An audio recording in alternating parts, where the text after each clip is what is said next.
गुजरात के सूरत शहर में एक छोटे से घर में एक पिता अपनी दो बेटियों को समझा रहा है कि अगले महीने से उनका स्कूल बदल जाएगा। अब उन्हें प्राइवेट नहीं सरकारी स्कूल में पढ़ने जाना होगा। इस आदमी का नाम है अल्पेश भाई। कुछ साल पहले तक इनकी जिंदगी एक बहुत ही बढ़िया सक्सेस स्टोरी थी। अल्पेश का परिवार गुजरात के एक गांव में खेती करके बस किसी तरह गुजारा करता था, लेकिन फिर अल्पेश सूरत आ गए, जो दुनिया का सबसे बड़ा डायमंड हब है। यहाँ ये एक डायमंड फैक्ट्री में काम करने लगे और कुछ ही समय बाद इनकी सैलरी 35,000 रुपए तक पहुंच गई। गांव से आने वाले एक कम पढ़े लिखे आदमी के लिए ये काफी अच्छी सैलरी थी। पहली बार अल्पेश की जिंदगी में फाइनेंशियल स्टेबिलिटी आई और उन्होंने अपनी दोनों बेटियों को एक इंग्लिश मीडियम प्राइवेट स्कूल में एडमिशन कराया। जो एजुकेशन उन्हें नहीं मिली, अल्पेश वो अपने बच्चों को देना चाहते थे, लेकिन फिर साल 2025 में सब कुछ बिखरने लगा। Tariffs imposed by the US have been catastrophic for India's diamond industry. सूरत की डायमंड इंडस्ट्री में एक भयंकर क्राइसिस आ गया। तो डायमंड बिकता नहीं, अभी सबके ऊपर पड़ा है, पूरा मार्केट के ऊपर है। पहले अल्पेश की सैलरी गिरकर 18,000 रुपए हुई और फिर कुछ महीने बाद उनकी फैक्ट्री ने अपने 60% वर्कर्स को निकाल दिया। उन्हें भी अपनी नौकरी से निकाल दिया गया। इसके बाद अल्पेश काम ढूंढने निकले तो इन्हें कपड़े ढोने का काम मिला, सिर्फ 12,000 रुपए की सैलरी पर। आज अपनी बेटियों को इन्होंने प्राइवेट स्कूल से निकालकर वापस सरकारी स्कूल में डाल दिया। और ये सब एक ऐसे वक्त में हो रहा है दोस्तों, जब मोदी सरकार कह रही है कि इंडिया दुनिया की फास्टेस्ट ग्रोइंग मेजर इकोनॉमी है। आज भारत दुनिया की फास्टेस्ट ग्रोइंग मेजर इकोनॉमी है। कागजों पर इंडिया की इकोनॉमी 8.2% की स्पीड से बढ़ रही है, लेकिन असलियत क्या है यहाँ पर? इस फास्टेस्ट ग्रोइंग इकोनॉमी के बयान के कुछ ही महीनों बाद की बात है। 10 मई 2026 हैदराबाद में हो रही एक रैली में प्रधानमंत्री नरेंद्र मोदी देश के लोगों से अपील करते हैं कि 1 साल तक सोना मत खरीदो, फॉरेन ट्रिप्स पोस्टपोन कर दो, पेट्रोल डीजल कम इस्तेमाल करो, वर्क फ्रॉम होम करो, वैसे ही जैसे कोविड के टाइम पर किया था। यहाँ तक मोदी ने कुकिंग ऑयल भी कम इस्तेमाल करने की अपील कर डाली। हर परिवार खाने का तेल का जो उपयोग करता है, अगर वो कुछ कमी करे, मैंने बार बार कहा है 10% कम करो। अगर हम तेल खाना कम करें ना, तो भी वो देशभक्ति का बहुत बड़ा काम है। और इस सब के पीछे की वजह बताई गई कि हमें किसी भी तरह से फॉरेन एक्सचेंज बचाना है। विदेशी मुद्रा बचाने पर बहुत जोर देना होगा। कोई भी इंसान इन दोनों खबरों को एक साथ रखकर देखेगा तो बड़ा कंफ्यूज महसूस करेगा। एक तरफ इंडिया की जीडीपी ग्रोथ बहुत ही बढ़िया बताई जा रही है, इंडिया को फास्टेस्ट ग्रोइंग इकोनॉमी बताया जा रहा है, और दूसरी तरफ देश के प्रधानमंत्री जनता से कुकिंग ऑयल बचाने की अपील कर रहे हैं। आइए समझते हैं जीडीपी और इकोनॉमी के पीछे के असली आंकड़े जो सरकार आपसे छुपा रही है। The Indian rupee has slipped to around 96 rupees per US dollar, making it the weakest Asian currency in 2026. मैं शासन में बैठा हूं, मुझे मालूम है इस प्रकार से रुपया इतनी तेजी से गिर नहीं सकता। देश जानना चाहता है प्रधानमंत्री जी, ऐसा क्या कारण है कि आज अकेला हिंदुस्तान का रुपया डॉलर के मुकाबले गिरता ही चला गया और क्यों चला?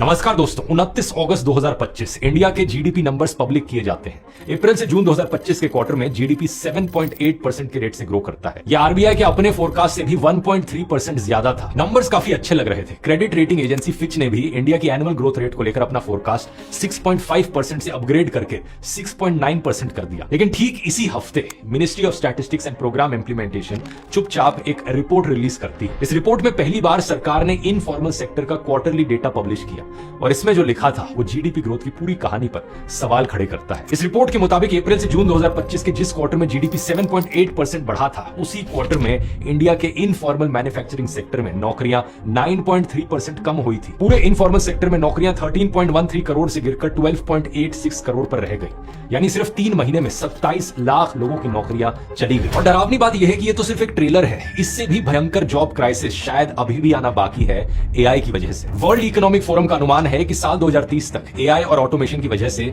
9 करोड़ से ज्यादा नौकरियां खत्म हो जाएंगी। इंडिया में एक्सपर्ट्स वार्निंग दे रहे हैं कि अगले 2-3 सालों में अकेले आईटी सेक्टर में 4 से 5 लाख जॉब्स खतरे में पड़ सकती है। टीसीएस जैसी कंपनीज में हजारों लेऑफ्स ऑलरेडी शुरू हो चुके हैं। अब जरा ऑनेस्टली खुद से पूछकर देखिए, अगर आपकी कंपनी को एक ऐसा एम्प्लॉय मिल जाए जो एआई की मदद से आपका 8 घंटे का काम 1 घंटे में कर दे, तो कंपनी किसे प्रेफर करेगी? यही असली खतरा है। एआई आपकी जॉब सीधे नहीं छीनेगा, लेकिन एआई इस्तेमाल करने वाला इंसान जो आपसे 5 गुना 10 गुना तेजी से काम कर सकता है, वो आपकी जगह जरूर ले सकता है। यही इसकी एक पॉजिटिव साइड है कि अभी देरी नहीं हुई है। इसी WEF की रिपोर्ट के हिसाब से 17 करोड़ नई जॉब्स भी क्रिएट होंगी। यानी सवाल ये नहीं है कि AI जॉब्स खत्म करेगा या नहीं, सवाल ये है कि आप किस साइड पर होंगे। अपने टॉपिक पर वापस आए तो सवाल ये है कि अगर लाखों लोगों की नौकरियां खत्म हो रही हैं, उनके पास पैसे नहीं है खर्च करने को, तो मार्केट में इतनी रौनक कैसे आएगी? गाड़ियां, AC, फ्रिज, मोबाइल, ये सब कैसे बिक रहे हैं? इनके लिए पैसा कहां से आ रहा है? इसका जवाब है दोस्तों सिर्फ एक शब्द, कर्ज, EMI। सेब दिख रहा कटा हुआ, तेरी औकात से बाहर है ये। और ये 100 रुपए वाला सेब नहीं है, तेरी औकात से बाहर वाला सेब है। फोन भी ले ही लिया, सुना है लोंडिया आईफोन को मरे। कौन सा फोन यूज करते हो और आपके बैंक अकाउंट में कितना balance? iPhone 15 but my bank balance is 0। RBI के मुताबिक मार्च 2025 में इंडियन हाउसहोल्ड्स पर कर्ज बढ़कर GDP का 41.3% हो गया है। 2021 में यह नंबर लगभग 36% पर था। अब इस नंबर को आइसोलेशन में देखोगे, कर्ज अपने आप में बुरा नहीं होता अगर वो घर या बिजनेस को बनाने के लिए लिया जाए, लेकिन यहाँ पर कहानी उल्टी थी। RBI के ही डेटा के मुताबिक इस कर्ज में सबसे बड़ा 55.3% हिस्सा नॉन हाउसिंग रिटेल लोन्स का है, जैसे कि personal loans, credit card EMIs और व्हीकल और AC, टीवी, फ्रिज जैसी चीजें खरीदने के लिए। यानी लोग सिर्फ अपनी जरूरतों को पूरा करने के लिए पहले से ज्यादा कर्ज ले रहे हैं। उनकी रोजमर्रा की जिंदगी ही उधार पर चल रही है। लोग टैक्स भरते हैं, सेविंग्स करते हैं, क्रेडिट कार्ड से उसका खर्चा निकालते हैं, ब्याज पे पैसा उठाते हैं, फिर वो पैसा वापस करने के लिए ब्याज पे और पैसा उठाते हैं। और ऐसा नहीं है कि लोग फिजूल का खर्चा कर रहे हैं, लोगों पर डबल मार पड़ी हुई है। एक तरफ लोगों की नौकरियां जा रही हैं और आंकड़े दिखाते हैं कि दूसरी तरफ उनकी रियल सैलरी जो हर साल बढ़नी चाहिए वो घट रही है। इंटरनेशनल लेबर ऑर्गेनाइजेशन के मुताबिक 2012 में एक रेगुलर सैलरीड वर्कर की एवरेज इन्फ्लेशन एडजस्टेड सैलरी 12,100 रुपए थी। ये 2022 में घटकर 10,925 रुपए रह गई है। यानी लोगों के सैलरी नंबर्स देखोगे तो वो जरूर बढ़ते दिख सकते हैं, लेकिन महंगाई को एडजस्ट करके देखोगे तो असलियत में वो 10 साल पहले से कम कमा रहे थे। 2025 तक आते आते हालत इतनी खराब हो गई कि ये देखो, सिर्फ 10% लोग ऐसे हैं जो अपनी जरूरतें पूरा करने के बाद दूसरी चीजों पर पैसा खर्च कर सकते हैं। बाकी 90% लोग सिर्फ अपनी जरूरतें पूरा करने के लिए लड़ रहे हैं। इस बात के मायने समझो जरा, इंडिया की GDP का लगभग 60% हिस्सा प्राइवेट कंजम्पशन से आता है। यानी इंडियन इकोनॉमी चलती ही तब है जब आम लोग पैसा खर्च करते हैं। यही कारण है कि ऊपर ऊपर से देखने में डिमांड स्ट्रॉन्ग दिख रही है, इकोनॉमी में सब ठीक लग रहा है, लेकिन असल में लोगों का जो बफर है वो कमजोर हो गया है। किसी भी शॉक को एब्जॉर्ब करने की एबिलिटी बहुत कम हो गई। और अभी तक जो सब डेटा मैंने आपको बताया दोस्तों, जो हालत आपको दिखाई, ये मिड 2025 की थी। इसके बाद से लेकर अब तक पिछले एक साल में 3 बड़े शॉक्स आए हैं। पहला 27 अगस्त 2025, यूएस प्रेसिडेंट डोनाल्ड ट्रंप का इंडिया पर 50% टैरिफ लागू करना। इसमें से 25% जवाबी टैरिफ था और 25% रशियन ऑयल खरीदने पर पनिशमेंट थी। ये इंडियन इकोनॉमी के लिए बड़ा झटका इसलिए था क्योंकि यूएस इंडिया के सबसे बड़े ट्रेडिंग पार्टनर्स में से एक है। Think tank global trade research initiative ने अनुमान लगाया है कि टैरिफ्स के बाद इंडिया के यूएस एक्सपोर्ट्स $86.5 बिलियन से गिरकर करीब $50 बिलियन तक रह जाएंगे। और टेक्सटाइल्स, जेम्स और ज्वेलरी, श्रिम्प जैसे सेक्टर्स में 70% तक की गिरावट होगी, जिससे लाखों नौकरियां खतरे में आ जाएंगी। इन टैरिफ्स के बाद 2025 में इंडिया का स्टॉक मार्केट डेवलपिंग कंट्रीज में दुनिया का सबसे खराब परफॉर्मर रहा और रिकॉर्ड संख्या में फॉरेन इन्वेस्टर्स ने इंडियन मार्केट से अपना पैसा बाहर निकाला। 2 फरवरी 2026 को ट्रंप ने टैरिफ्स 50% से घटाकर 18% कर दी, लेकिन इसके बदले जो मोदी सरकार ने किया वो था दूसरा बड़ा झटका। ट्रंप ने कहा कि अब से इंडिया रशियन ऑयल नहीं खरीदेगा और बदले में $500 बिलियन से ज्यादा के अमेरिकन प्रोडक्ट्स खरीदेगा। And he assured me today that they will not be buying oil from Russia. अभी तक 2025 में रशिया पर सैंक्शंस लगाने के बाद रशिया से जो सस्ता तेल आ रहा था वो एकदम से आना बंद हो गया। और ठीक इसी वक्त आया तीसरा झटका, 28 फरवरी 2026 को ईरान वॉर।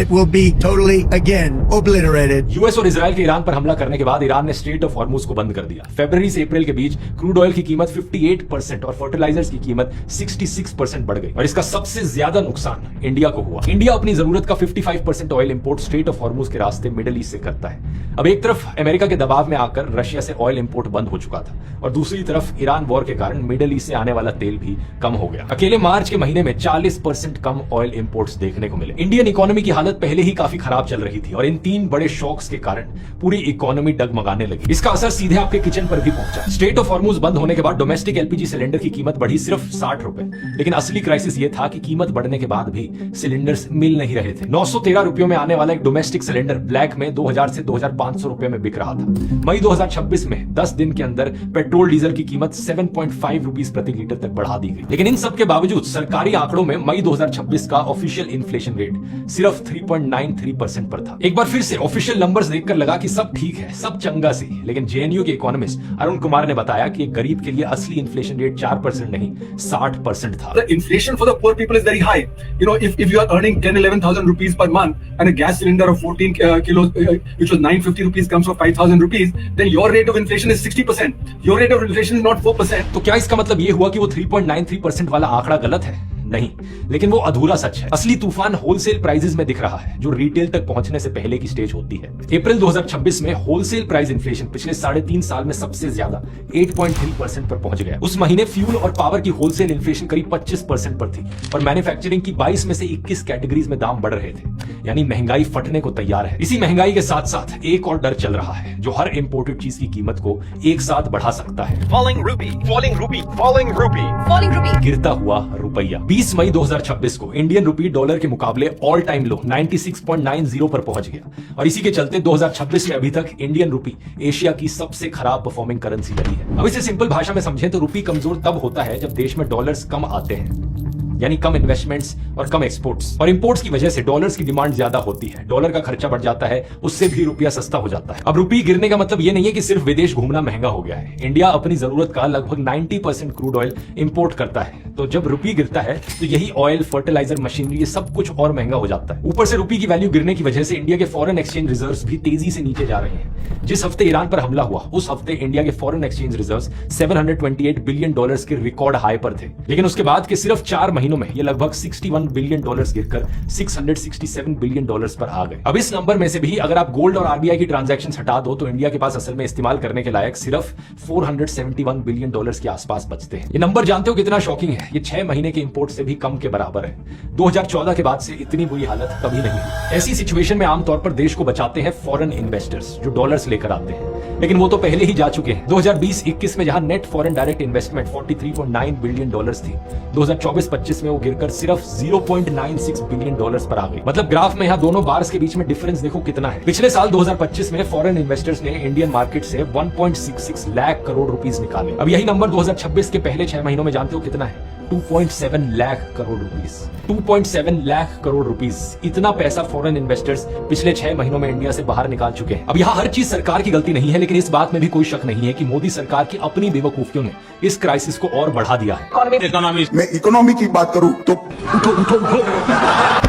पहले इंडिया रशिया से ऑयल खरीदता था, जिसकी पेमेंट चाइनीज युआन या रशियन रूबल्स में होती थी। इससे डॉलर्स बचते थे, लेकिन ट्रंप के प्रेशर में आकर ये ऑयल खरीदना बंद कर दिया गया है और वेनेजुएला से अब ऑयल खरीदा जा रहा है, जो बेसिकली अमेरिका खुद ही बेच रहा है और इसकी पेमेंट डॉलर्स में हो रही है। क्योंकि कुछ महीने पहले की आपने वो खबर सुनी होगी कि कैसे डोनाल्ड ट्रंप ने वेनेजुएला के प्रेसिडेंट को किडनैप किया। उसके बाद से वेनेजुएला के तेल पर भी अमेरिका का कब्जा है। दूसरी बड़ी बेवकूफी यह है कि डॉलर्स में इन्वेस्टमेंट लाने की जगह टैरिफ कम करवाने के लिए मोदी सरकार ने ट्रंप को जाकर ही वादा कर दिया कि इंडिया 500 बिलियन डॉलर्स के प्रोडक्ट खरीदेगा अमेरिका से। और जैसा मैंने बताया, जितना ज्यादा इंडिया अमेरिकन सामान खरीदेगा उतना ही रुपया कमजोर होते जाएगा। अब हालत इतनी खराब हो गई है कि बात चल रही है कि इंडियन रुपी कहीं 100 रुपए पर डॉलर के पार ना चला जाए। इस पर प्रधानमंत्री मोदी की इकोनॉमिक एडवाइजरी काउंसिल की मेंबर शमिका रवि ने कहा, अगर ऐसा हुआ तो क्या हुआ? 100 तो बस एक नंबर है। जिस प्रकार से डॉलर मजबूत होता जा रहा, रुपया कमजोर होता जा रहा, विश्व व्यापार में भारत टिक नहीं पाएगा।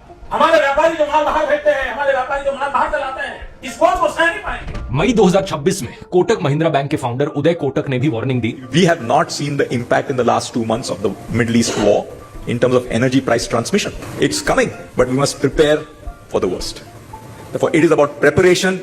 Be ready for tough times. India में टैरिफ और वॉर की वजह से बहुत से एक्सपोर्ट हब्स भी खतरे में आ गए हैं और यहाँ लाखों लोगों की नौकरियां खतरे में हैं। तमिलनाडु के तिरुपुर को डॉलर सिटी भी कहा जाता है, क्योंकि इंडिया के 16 बिलियन डॉलर गारमेंट एक्सपोर्ट्स का लगभग 1/3 यहीं से होता है। लेकिन अमेरिका के टैरिफ्स के बाद तिरुपुर के प्रोडक्ट पर एक वक्त पर कंबाइंड ड्यूटी लगभग 64% हो गई, जबकि हमारे कॉम्पिटिटर बांग्लादेश के कपड़ों पर 35 से 36% की ही ड्यूटी लग रही थी। यही कारण है कि तिरुपुर के एक एक्सपोर्टर ने अनुमान लगाया कि टैरिफ्स के कारण सिर्फ इस एक शहर में ही 1.5 लाख वर्कर्स की नौकरियां जा सकती हैं। ऐसी ही हालत है श्रिम्प इंडस्ट्री की भी, जिसका एक बड़ा हिस्सा अमेरिका में एक्सपोर्ट होता है। यहां से तो लोगों को ऑलरेडी नौकरियों से निकाला जाना शुरू किया जा चुका है, क्योंकि कोई ऑर्डर ही नहीं आ रहा। और ये कोई छोटी मोटी इंडस्ट्री नहीं है, इसमें लगभग 20 लाख लोग काम करते हैं। ऐसी ही कुछ हालत हुई सूरत की डायमंड इंडस्ट्री की भी। 2022 में रशिया यूक्रेन वॉर के बाद ये ऑलरेडी प्रेशर में थी, क्योंकि इनके लगभग 1/3 रॉ डायमंड्स रशिया से आते थे। रशिया वॉर के बाद ये आने कम हो गए थे और जब अमेरिका ने टैरिफ्स लगाए तो हालत और खराब हो गई। अभी तक सूरत में लगभग 4 लाख वर्कर्स की या तो कमाई कम हो गई है या उनकी नौकरी ही चली गई। मैंने वीडियो के शुरू में में अल्पेश की कहानी बताई थी, जिनके बच्चों को प्राइवेट स्कूल से सरकारी स्कूल में आना पड़ा, लेकिन कुछ परिवारों ने इससे भी बड़ी कीमत चुकाई है। डायमंड वर्कर्स यूनियन के मुताबिक नवंबर 2024 तक सूरत में कम से कम 71 डायमंड वर्कर्स आत्महत्या कर चुके थे और पिछले 12 से 14 महीनों में लगभग 50,000 वर्कर्स सूरत छोड़कर अपने वापस गांव लौट गए। यूनियन के वाइस प्रेसिडेंट कहते हैं कि उन्होंने ऐसा एक्सोडस पहले कभी नहीं देखा। अब नहीं आऊंगा दोस्त, अब नहीं आऊंगा, बता देना। ऐसे खराब हालातों में दोस्तों इकोनॉमिक्स की हर एक टेक्स्ट बुक कहती है कि अब सरकार सामने आए, अपना खजाना खोले और लोगों को नौकरियां दे। लेकिन हमारी स्टोरी में यहीं पर सबसे बड़ी प्रॉब्लम सामने आती है। सरकार कुछ नहीं कर रही क्योंकि उनकी तिजोरी खाली हो रही है। 2014 में जब मोदी सरकार बनी थी तब सेंट्रल और स्टेट गवर्नमेंट्स का कुल खर्च 62 लाख करोड़ रुपीस था। 2026 में ये 197 लाख करोड़ रुपीस को पार कर चुका है। जब ये सरकार आई थी तब देश का डेट टू जीडीपी रेशियो 56 से 58% पर था, जबकि 2024 तक ये 81% तक पहुंच चुका था और अब 82% के आसपास है। ज्यादातर इकोनॉमिस्ट एडवाइस करते हैं कि रेशियो डेवलप्ड कंट्रीज के लिए 60% से कम होना चाहिए और डेवलपिंग कंट्रीज के लिए ये 40% से कम होना चाहिए। इस कर्ज का असर ये हो रहा है कि सरकार की कमाई का ज्यादातर हिस्सा पुराने बिल्स को चुकाने में निकल जाता है। बिजनेस स्टैंडर्ड के मुताबिक सरकार के रेवेन्यू का लगभग 25% पुराने कर्ज के इंटरेस्ट में जाता है। इसके अलावा 28% सैलरीज में, 15% पेंशन्स में और 15% सब्सिडीज में, यानी 80% से ज्यादा पैसा पहले से ही बुक्ड है। किसी नए क्राइसिस से लड़ने के लिए तिजोरी में ना के बराबर जगह बची है। अब सवाल यह है कि आगे क्या होगा। आगे का प्रेडिक्शन दोस्तों बेहद डरावना है। मॉर्गन स्टैनली का फोरकास्ट है कि इंडिया का जीडीपी ग्रोथ रेट 7.6% से घटकर अगले साल 6.7% रह जाएगा, क्योंकि ऑयल का जो इंपोर्ट बिल है वो अगले साल 41% बढ़ने वाला है। अगर ये वॉर साल के आखिर तक खींची तो इंडिया के जीडीपी को 2.38% तक का नुकसान होगा और किसान परिवारों की इनकम 27% तक गिर सकती है। 2018 के ऑफिशियल रोड मैप में सरकार ने लिखा था कि इंडिया 2025 तक $5 ट्रिलियन की इकोनॉमी बन जाएगा। इसके लिए पहले 2022 की डेडलाइन दी गई थी, फिर खींच कर डेडलाइन को 2025 तक आगे बढ़ा दिया गया, लेकिन आज 2026 आ चुका है और इंडिया की इकोनॉमी $3.9 ट्रिलियन पर ही अटकी खड़ी है। एसबीआई की रिसर्च के मुताबिक ये सपना अब शायद जाकर साल 2030 तक पूरा हो पाएगा। यही कारण है दोस्तों कि इन सारे नेताओं के भाषणों में $5 ट्रिलियन का जिक्र होना गायब हो गया है और अब ये सीधा 2047 की बात करते हैं। एक तो हमारा लक्ष्य है 2047 हिंदुस्तान विकसित होना ही चाहिए। बिजनेस स्टैंडर्ड में फाइनेंशियल जर्नलिस्ट देबाशीष बासु ने लिखा है कि इंडिया एक ऐसे दौर में दाखिल हो रहा है जिसमें गलती की गुंजाइश खत्म हो चुकी है। सच बात यह है दोस्तों कि अगर सरकार चाहे तो यहाँ पर पैसे बचा सकती है, लेकिन वो बचाना नहीं चाहती, सारा बोझ जनता पर थोपना चाहती है। प्रधानमंत्री मोदी अभी भी हर दूसरे हफ्ते किसी न किसी देश के दौरे पर जा रहे हैं। वहां जाकर उनके लिए पूरे ये नाच गाने का फंक्शन ऑर्गेनाइज किया जाता है। कौन देता है इसके पैसे? Tax payers. वहां जाकर ये टूरिस्ट साइट्स विजिट करते हैं, कभी कछुओं के साथ फोटो खिंचाते हैं तो कभी आराम से बैठकर नाच गाना देखते हैं। ऐसे ही हजारों करोड़ रुपए सरकार वेस्ट कर रही है न्यूज चैनल्स को एड्स देने में। आखिर क्या जरूरत है अपनी एड्स टीवी पर चलाने की? हर किसी ने मोदी का चेहरा वैसे ही 100 बार देख लिया है। मैं कहना चाहूंगा ऐसे मुश्किल हालातों में सबसे पहले ये एड्स और होर्डिंग्स लगानी बंद करो। अगर थोड़े बहुत ये गोदी मीडिया चैनल्स बंद हो जाएंगे तो किसी को कोई बड़ा नुकसान नहीं होगा, लेकिन हाँ, अगर पूरी की पूरी सूरत की डायमंड इंडस्ट्री या फिर तमिलनाडु में डॉलर सिटी बंद हो जाएगी तो बहुत बड़ा नुकसान जरूर होगा। और इस सब के ऊपर एक्सपर्ट्स एक दूसरे फ्रंट की वार्निंग दे रहे हैं। हिस्टोरिकली एल नीनियो की वजह से रूरल अनएम्प्लॉयमेंट बढ़ती है और नौकरियां खत्म हो जाती हैं। और जैसा मैंने इस वाले वीडियो में समझाया था, इस साल का एल नीनियो जो ऑलरेडी शुरू हो चुका है, ये दुनिया के सबसे भयंकर एल नीनियोज में से बनने वाला है। अगर आप सोच रहे हो कि एल नीनियो आखिर होता क्या है, तो अब यहाँ क्लिक करके इस वीडियो को देख सकते हो। बहुत सारी नई इन्फॉर्मेशन जानने को मिलेगी। और यहाँ क्लिक करके AI मास्टर क्लास को ज्वाइन कर सकते हो, AI की फील्ड में अपने आप को अपस्किल करने के लिए। बहुत बहुत धन्यवाद।